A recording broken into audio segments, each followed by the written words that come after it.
Welcome back to another edition of Be the Change Georgia, brought to you by Be Local Georgia.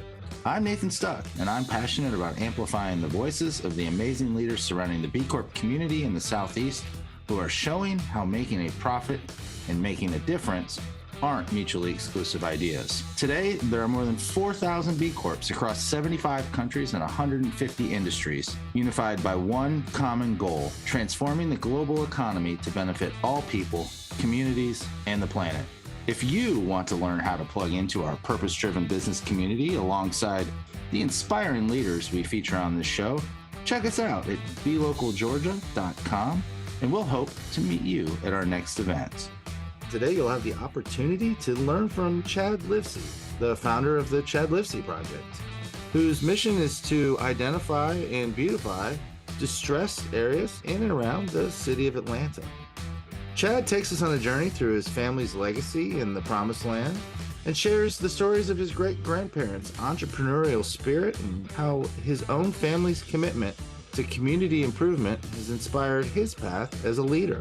We delve into Chad's transformative work, which involves turning trash-strewn streets into vibrant, clean neighborhoods, as well as his recent fight against an eminent domain attempt on his family's land.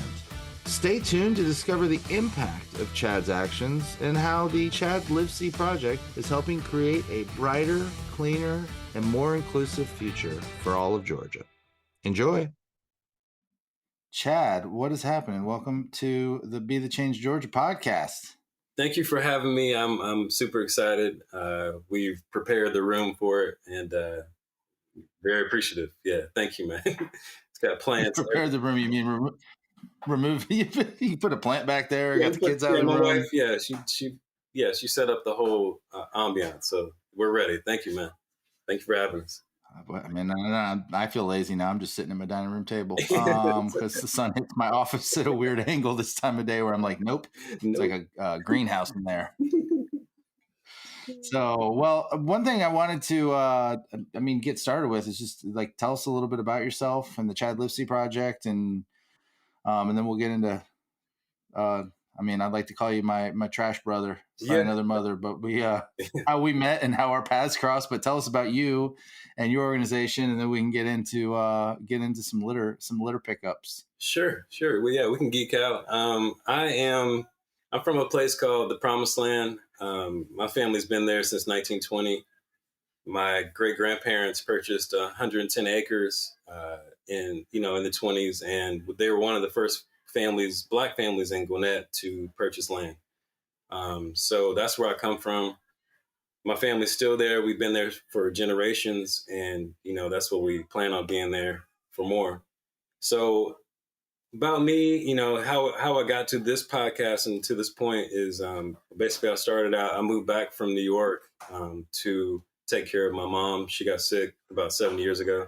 In that time, I would be taking her to dialysis, and, it's about a 3-hour window, 3, almost 4, sometimes, depending on how long the person needs to get all their blood circled through their whole system. And I would just notice that, like, the streets around our neighborhood were just getting trashed. And, I'm like, wait a minute, man, it was never like this. It was never, I'm 41 now, but I just noticed, I'm like, no, it's never been like this. And, I felt like somebody had to do something about it. I've been in these blogs and all these groups, and, they just complain about the problems. I'm like, no, I just moved back from New York. I can walk the whole strip of Manhattan because I have done it before, from Washington Heights to Tribeca. And I'm like, no, I can do this. So one day I just got out of my truck. We had driven to dialysis, and the street was just trash, man. Just like I was getting 40 bags at a time when I first started, just on 1 mile stretches, in Southern Gwinnett County. And I cleaned it up, and then I picked up my mom, and then we drove back, and I was like, I just cleaned the street. She was like, you crazy, because she was littering and stuff. So I got my mom to stop littering basically, before she passed on, but I just haven't stopped, man. adopted 8 streets at the time. Now it's down to 5. Yeah. And we have a spot in Atlanta now. But it is just something that I have, it really helps me. It's like my therapy. It's what I remember, before she passed on. And it's something that my grandfather has done. It's just we take care of where we're from. And I believe that we're all family. Every community, every family is my family. So that's how I treat it, man. And I've been doing it ever since. So, like you said, that's where I met you. Well, the funny part too is like I don't even know how. I should look back through our LinkedIn messages because at some point either you hit me up or I hit you up because we would both post on LinkedIn and like I think I posted one of me dressed up as Santa Claus out on a trash walk. I remember that, yeah. And then it was like next thing you know, we're like, hey, we should collaborate and do something and blah blah blah. Yeah, it's great. That's why I love the power of LinkedIn, man. Just to like, and that was like 2 years ago, and now it's like, here you are. This is crazy. No, I mean, but you came like you can't. That's the thing. A lot of people talk about things, but you actually just came to support. And I mean, and that you never know what can happen from that, but that's what stops us a lot of times. A lot of people just don't do like the action of everything. So you've continued to come out. You supported. You went to the Kink and Curl Festival, and I think you probably got some for that beer. It looks wavy, So yeah, man. I mean, you're just supporting, and we appreciate it. So thank you. Yeah. No. I mean, it's awesome. I mean, it's one of those too where I think you and it's a problem with social media is you can be you can be something that you're actually not in real life. And I think it's hard. It's maybe it's becoming easier, but it's hard to sniff out who's there for the likes and who's there for the like to do the work. And then when you see people like you, I mean, and it's like a mutual inspiration too, to see people where you're like, all right, I see you doing a trash walk, like put on my shoes, grab my grabber, throw a couple bags in my back pocket and clean up the stretch of road that I cleaned up last week. That's already filthy again. Mine too, man. What point did you realize that you were like all this, like that? I don't know. I kind of look at you like Forrest Gump in that scene where he starts running and there's just a bunch of people behind you. I know you shared a story about the cleanup I came to at High Point. But what point did you realize, like, I don't know, you're expecting like 10, 15 people out there and you're like, oh, I got a bunch of people running behind me. Man, I mean, it was that cleanup. Like it was, because we've had cleanups before, and that's why I do a lot of times by myself, because you can't, you just never know. People have schedules or, just there's a lot of things that stop people from coming out and picking up trash. So it could be anything. Like, yeah, there's all kind of excuses, but it's pretty low. It's pretty low on people's it's like nah, weekend excursion idea list. Even in Summer Hill, it's like you have a $600,000 house, but your street's trash, So we should all be out there. But when I look back, it was like we were late to our cleanup, because we live in Atlanta. But late, and I see like the Q Dogs with donuts and tables and like. It's like 40 of them. And then I see the South Gwinnett Beta Club. I'm like, what? Then they're pulling up with their parents and it was like 40 plus of them. And then I see you walking up. I'm like, wait a minute. No, man, this is crazy. No, this is like, we had a lot of people there. We picked up like 72 bags, I believe, and that's when I've known before. And then there's been a lady, she came to me and we created this group called Come Clean Gwinnett. And she didn't move from her home because she just saw like people do care. She was going to move from Centerville. And she came up to me and she was almost crying. I'm like, Jesus. I mean, I never know. You just don't know like how important it is until you just keep doing it and people just keep seeing you doing it. And it's very important to people. So I'm just, I'm grateful that I can. Yeah, no, it's, I remember that too. Cause it's like one of these days you got to help me get that picture because the Q Dogs were taking a picture and there was one Sigma standing off to the side in his blue shirt and me. And they were like, y'all can get in the picture. Yeah, yeah, So come on. that was one of Like, my favorite moments. So it was just, and it wasn't even, it wasn't even current students. That was like an alumni group that came out and just on a Saturday morning, just serving the community. And I mean, that was one of those, but at the same time too, it's like you say, I don't know, you do the things, you don't know who, but you're like, at the same time, you had my wheels spinning of like, how do I get mm, 80 to 100 people out to do which is where we're going to be. Well, this will be out after we do our thing in a couple of weeks, but kind of what inspired me of like, what if instead of every networking event has to be, a charcuterie board and beer and wine and a panel, like what if we just did networking with trash grabbers in our hands? I mean, well, it could change everything, honestly. I mean, because I've seen it happen. Like during the pandemic, people had nothing to do but be outside, and that's when we created the group. And it was just like we were making people talk. People talk for hours. Like, where else can you talk for somebody for hours?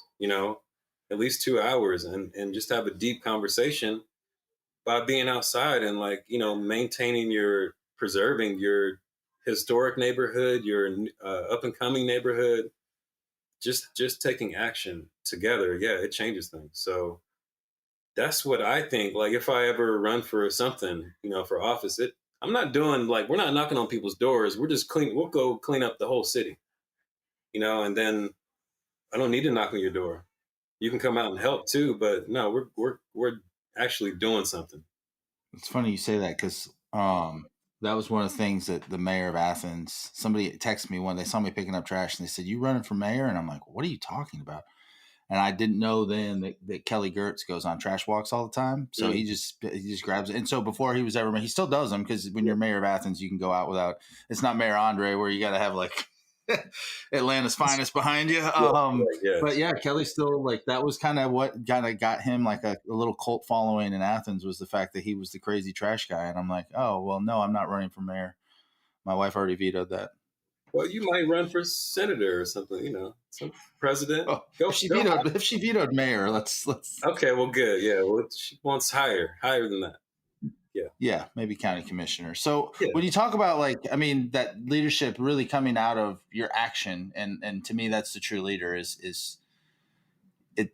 You're seen doing the thing, and people follow you. It's not because you said to do the thing; it's because they saw you doing the thing, and they went, "I want to be like that guy."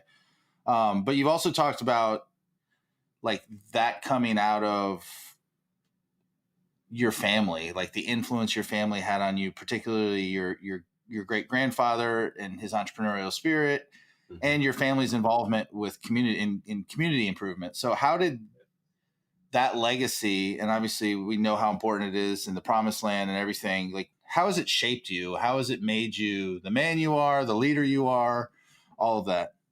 Oh man, my great grandfather. First of all, he fought in the Korean War on the front line.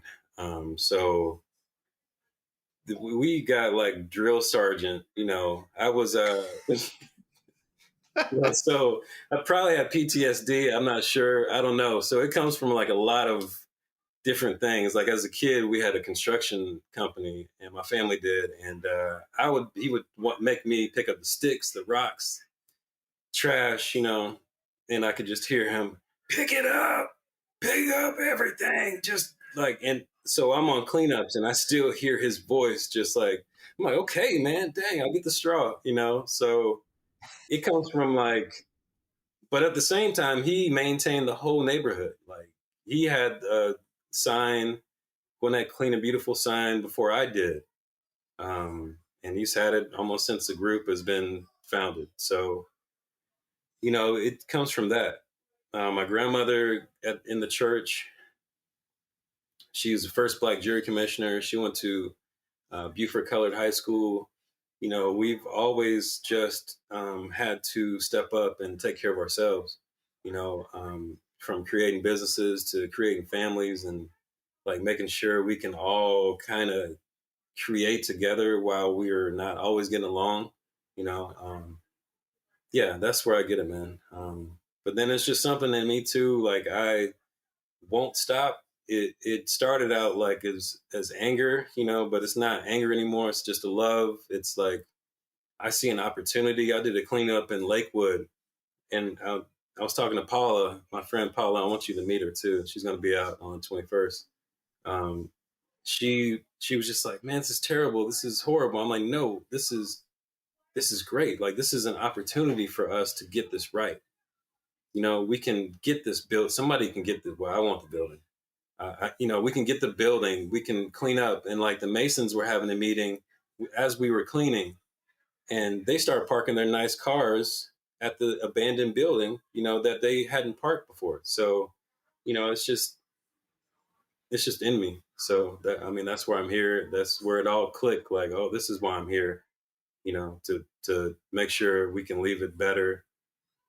You know, for everybody else, for everybody that's coming behind us. Yeah. No, and it's crazy how well, I love that you talked about the anger because there are still times where I curse humanity as I'm cleaning up where I'm like, come on, like, and then you start to hate like certain fast food places like Crystals where they just, because you can tell where they ate the little, the little slider sleeve. There's like one every like 300 yards. And you're just like, you ate a whole sack of Crystals going down this road and threw every slider out the window. Yeah. It's probably one guy though. This one guy. So, but yeah, there's also that like you do it and the anger turns into a passion. And, it's something I try to tell when I, either working with companies or even at my old job of like, I just need to get people out one time to volunteer because I know they're going to be hooked. Yeah. Like you forget how awesome service is. And then you do it and that feeling of fulfillment, that feeling of service, that feeling of like, feeling a part of your community too. I think it really makes you connected to your community when you're out there that you clearly got the fever. Oh yeah. No, I mean, it's like, I tell people it's been my therapy. Like it's helped me keep my mind together. My mom passing and not really having time for like therapy, and it's helped me, and then, the immediate, improvement of your community, of someone else's community. I'm always thinking of like, there's somebody like my grandfather that can't walk anymore, that fought in wars, and they can't do what I'm doing.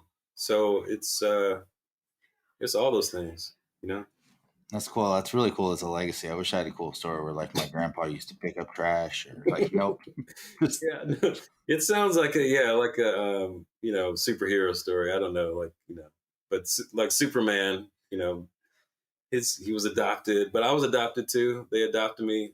So this is like everything I do. I want to make sure, I'm maintaining and preserving the legacy of my family, because there was a couple generations that were taken out for different reasons, and it's our responsibility now. I'm the uncle, I'm Unc, I'm OG, so somebody has to step up and look at the kids. Like I got a tattoo, I have tattoos, that I need them to see like, we can do this. You don't have to be in a suit to, step up and lead. You don't. So that's why I like what you do too. Yeah. Well, thank you. And honestly, I went to an event last week where I was supposed to wear a suit and I got it out of the suitcase. And let's just say post COVID, that suit is coming nowhere close to buttoning. So I'm with you on now. I'm completely like, and then it was like, I felt so much more alive though, being myself at that event of just like, I had a wise man once told me, you don't stand out if you try to fit in. So all these norms of tattoos and jewelry and like I wear my hat everywhere, like all those. I mean, granted, like grandparents probably roll their eyes at me, like take your hat off when you enter a building. Your great grandpa would say something to me, but it's kind of a freeing thing that we live in a time where you just be you, be authentically you, and serve others around you, and good things are going to happen.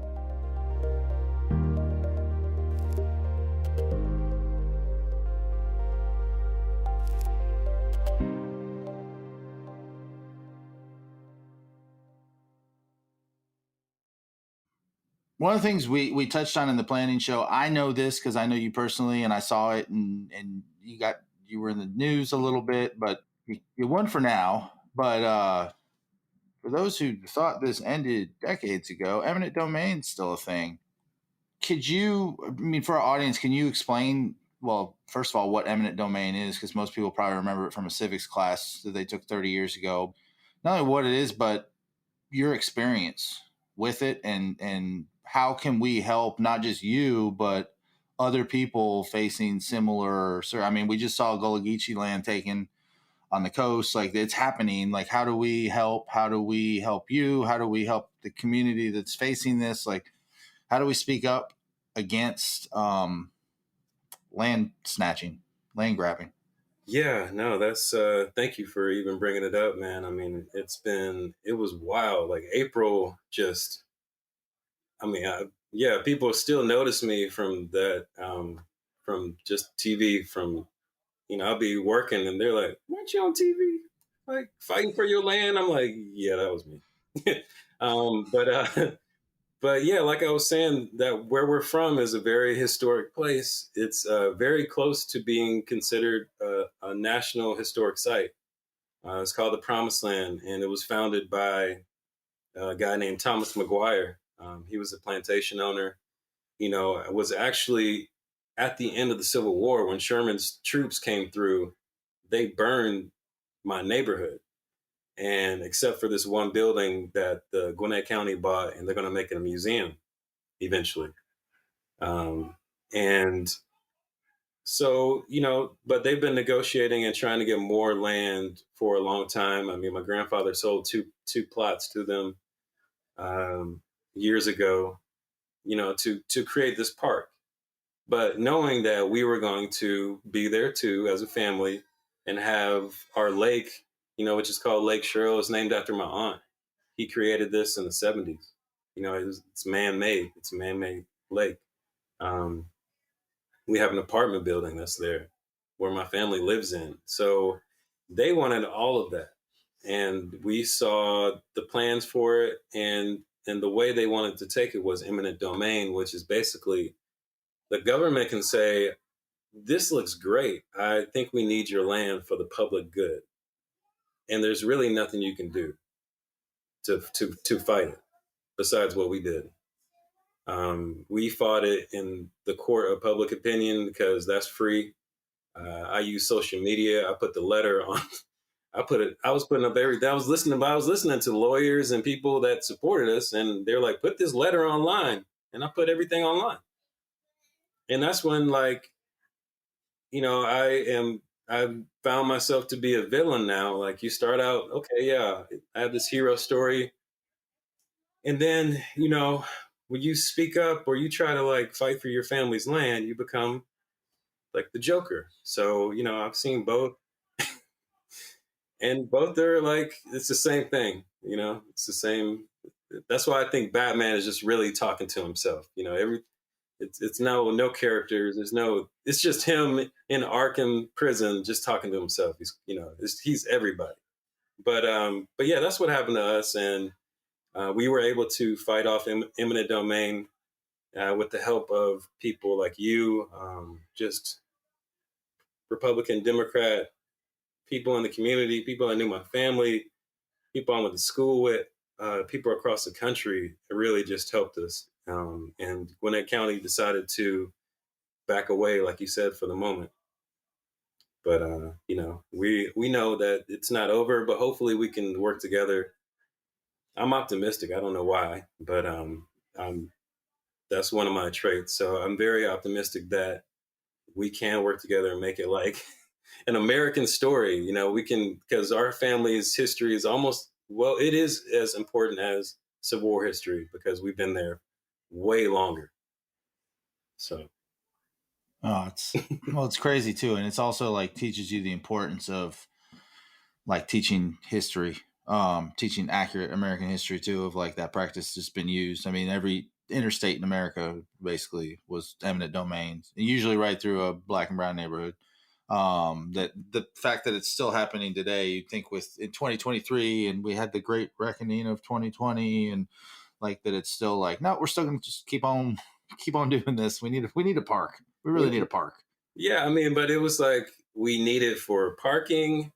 We have to really recreate the slave quarter that we just like has to be made again. We just got to do it again. But we need your land first. We got to take old black land and then recreate this plantation. And yeah. So it wasn't a good narrative for them at all. but I'm like, now we can come together and like we can make it something where we can talk about Black entrepreneurship. You know, we can talk. You know, my great grandfather used to sell charcoal and wood to Edgewood. He would drive. He'd get in his Ford wagon and they would drive to Atlanta, selling back and forth. You know, so commerce. You can talk about resilience. I don't know. Just a Yeah, thought. or you can host amazing community events. Like, I mean, I know, and again, this will be out afterwards, but like the Collard Green Festivals this weekend. Yeah, man. Yeah, like they're building a stage, like probably right now. So we're gonna have a stage now, so we can have any kind of festival from here on out. So That's dope. That's yeah, awesome. What else about the Chad Livsey Project? Like, what's next for y'all? Like, and I know you have a for-profit business we're not even talking about, but yes. like, what's next for you and the organization now that you realize that, like, hey, man, people will follow me if I'm picking up trash. I know we have an event coming up, but like, what's next for you? What's next for the project? What's next for all of it? How are we going to continue to be the change we want to see in the world? Yeah. I'm gonna add on some things. You know, like it's always been like our foundation is about eradication of blight and litter in underserved communities, and I have seen like the success. You know, we've collected almost 11,000 bags. You know, yeah, in 6 years. Just we're adding on like the landscaping, the bee, you know, taking care of the bees, pollination. So I want to see a difference in landscapers because for me, they are one of my pet peeves. I still get angry about them because they're getting paid and they have contracts. So we want to go after contracts. We want to make sure that these areas are maintained because landscapers are supposed to do that instead of blowing stuff across the street to an abandoned lot. So I want to have those. I want to maintain, preserve historic areas. So I've been working with the Atlanta Preservation Center and like, let's continuously maintain Martin Luther King Drive. You know, can we do that? You know, I believe it's possible, but it just you have to do it every day. So there has to be funding for that every day, you know? And why don't we fund these neighborhoods that we allow plastic pollution to just break down in our drains and you know in our gutters. I see it all through Atlanta. So that's what we're doing, and also you know just adding on you know more events like you said at Lake Cheryl, just continuing to preserve our history in the Promised Land, um, and working with more people now. We have put our mission on the map, you know, so we're getting opportunities now. So we want to use those opportunities and continue to show people that we always take something and put it back, sometimes more than we have. So the more funding, the more awareness, the more attention we can continue to fight for this place because you know that's why I'm here. That's awesome. And I'm so glad too. It's funny that like I was about to ask you like where can people follow you on social media, but I'm so glad, and I don't know the other ones because I only have a LinkedIn, but I'm so glad that you're on LinkedIn because I'm Yeah, like it's funny how life works though when you cross paths with people where you're like minded.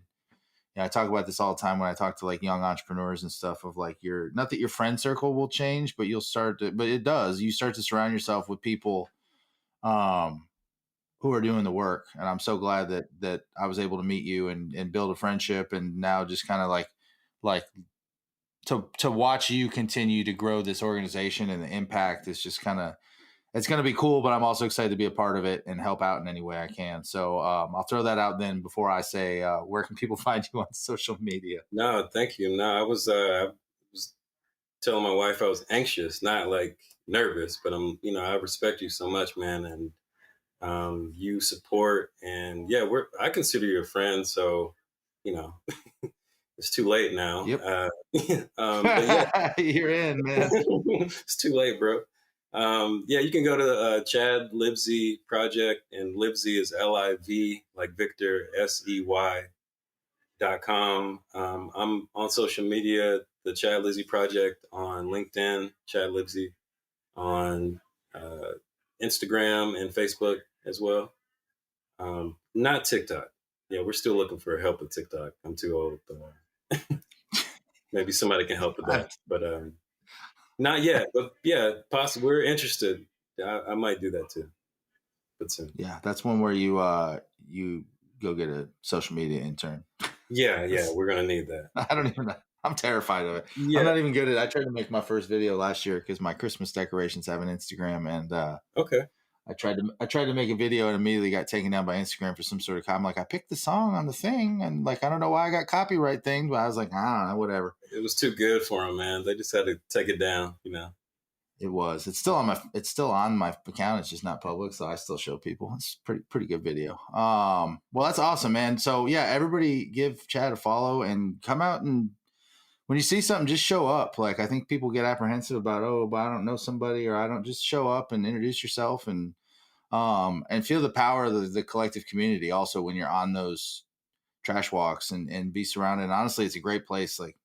It's a great place to network, and just a great way to, like you said, to clear your mind, get out. Mm-hmm. You know, whether you want to listen to nature or there's too many cars going, whether you want to put your earbuds in and listen to music or meditation or a book or maybe this podcast, it really is a great decompression tool.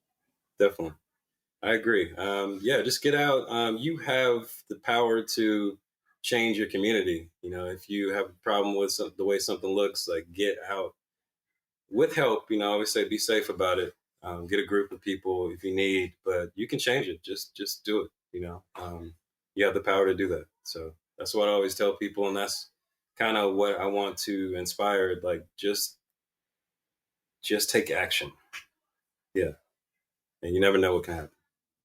I'm gonna end it on that, man. Thank you. That was a mic dropper. Yeah. Yeah. Well, Chad, thank you for coming on. Thank you for doing the work you're doing. And honestly, I mean, it sounds cheesy, but inspiring others to, like you just said, like don't quit complaining, quit whining, like go do the work, go put the work in, and people will also then listen when you do complain, when they know you're putting the work in. Thank you, brother. Thanks for having me. And thanks to Q. I appreciate everything you do. So we'll see you. Well, that wraps up another edition of Be the Change Georgia. We're grateful, as always, for the opportunity to serve you with this content and grow this incredible community of purpose-driven B Corp leaders. If you haven't already, we would be grateful for you to rate this show wherever you get your podcasts by simply tapping the number of stars you think it deserves and sharing it with a friend. This helps us get the word out and continue to use our collective influence as a force for good. This podcast wouldn't be possible without the help from our production team at Chat with Leaders Media. Learn how you can launch your own podcast to grow your business at chatwithleaders.com. Thanks again for listening, and now go be a leader worth following.